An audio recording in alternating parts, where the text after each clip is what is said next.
Hello everyone, this is Sayyid Ruman. Today I would like to give you a quick overview of the Uzbekistan visa process. If you are planning to visit Uzbekistan, you will need to decide on the type of a visa you require, such as tourist, business, or transit visa. The application process involves filling out a form, providing necessary documents like your passport, photos, and paying the applicable fee. Requirements generally include a valid passport. Recent photos processing times can vary, so it's wise to apply a few weeks before your trip. Each visa type has its own validity and entry exit rules, so be sure to check the specific details of your situation. If you have any questions or need further assistance with your visa application, feel free to ask.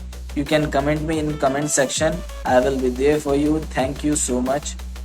Thank you.